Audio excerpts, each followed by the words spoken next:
Well, hello everyone, and it's time to cook again. I thought today we would do an actual recipe, and since a lot of people are staying at home and need a little bit of comfort, I thought we would try the ultimate comfort food, macaroni and cheese. Now this will require several different steps, and we'll learn a couple things about making a roux, making a cream sauce, and making a cheese sauce. Now I have already boiled and drained my noodles, so our next step is going to be making our cheese sauce. Okay, here we go. We're going to start our sauce for the macaroni and cheese by making what's called a roux. It's R-O-U-X, not kangaroo. This is a French cooking term for a method to make a sauce. Now this can be used with milk or cream, and also with broths if you want to make a gravy. This is how I make all of my gravies now, instead of the way my mom taught me. My mom was a wonderful cook, but I moved on to newer methods. What I have here is 4 tablespoons of butter, and it's slowly melting in my pan.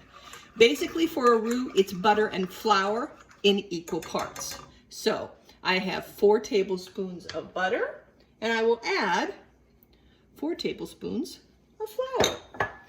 This is a whisk. I know it looks kind of odd. My sister used to sell for Pampered Chef, and this is the kind of whisk they make. I love it. If you do not have this, you certainly might have this at home. This is also a whisk. And if you don't have that, you can certainly just use a spoon. A spoon is fine. I prefer whisking. It's simply what I'm used to. So what we're going to do is stir, whisk these two things together until they become smooth. Oh, the oven is ready for us. That's a step later on. Now, to know when your roux is ready to start putting other ingredients in is I smell mine. When it doesn't smell like flour, but starts to smell like roasting butter, it's ready for the next step. Oh, that smells good.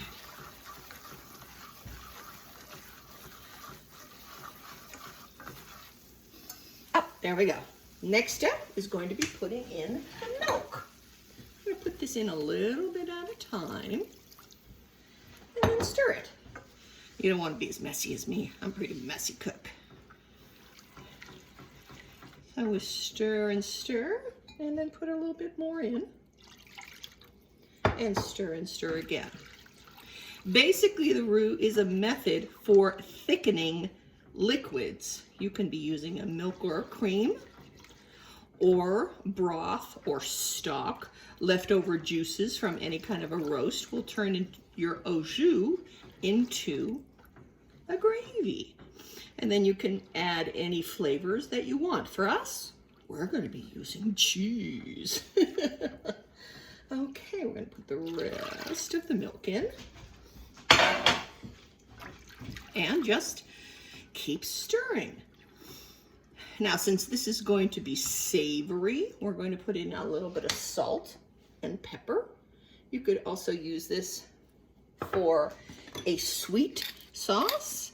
If you're going to be making some type of a sauce for fruit, that would be fun. Now, for myself, when I fix macaroni and cheese, I like to put a little bit of hot sauce in mine. You can do what you want. You can use hot sauce. You can put in dry mustard or regular mustard. You could put in herbs, thyme, rosemary, oregano, if you want to make it a little more Italian. You can make the recipe all your own. That's what cooking is all about. Cooking, as opposed to baking, is not quite as precise. Sometime maybe I'll do some baking, and baking has to be really precise because it's kind of chemistry. Cooking, not so much. To me, it's a little more fun. Cooking is my way of kind of being artistic. I can take a recipe, tweak it a little, and make it all my own creation. So now this is starting to get thick. We're just gonna let this sit for a bit and heat up. You can see the little flecks of this pepper sauce and a little flecks of pepper. It's gonna be fun. And then to this, we're going to be adding 2 cups of shredded cheese. Now the cheese can be anything you want. I, right now, was lazy and I have a bag of pre-shredded cheese. I have Vermont cheddar. I like the little bit of sharpness to go in my macaroni and cheese. If you're making this for children, or if you don't want so much of a sharp cheese, you could use plain American or cheddar. If you want a little more flavor, you could use Colby Jack, you could use Pepper Jack, or any of the fancier cheeses that have all kinds of ingredients. Again, you can simply make this recipe your own and make the mac and cheese exactly what you want. You could also go really fancy and make vegetables to go in it. Tomatoes are always good, or roasted red peppers, jalapenos if you prefer spicy, anything that would go with the cheese. Okay. I think we're ready to start adding the cheese. Again, you can certainly shred your own cheese. I'm lazy today, so I am simply using a bag of cheese and putting all of my 2 cups right in. This is going to be delicious. And again, just stir, stir, stir until it finally comes together. Oh.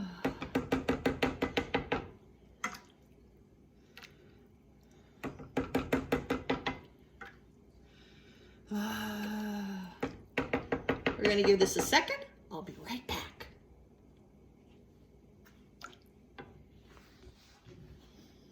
Okay, we're back.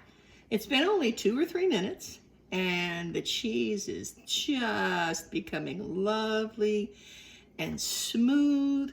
Now, at this point, you have a beautiful cheese sauce.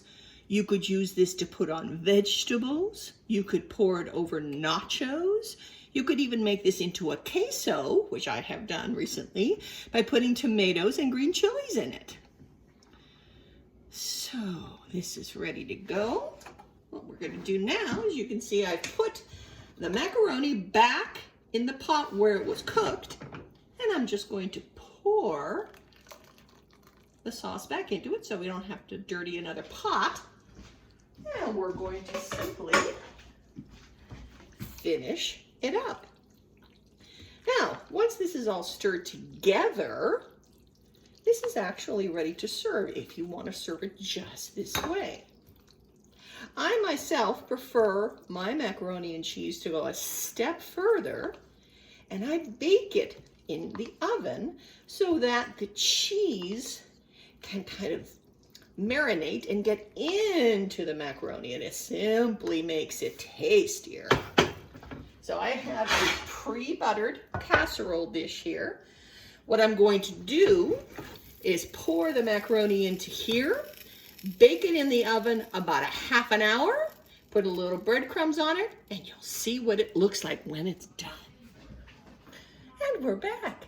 It's been 30 minutes, and the macaroni and cheese looks amazing. Just came out of the oven. So, look at that. That looks amazing.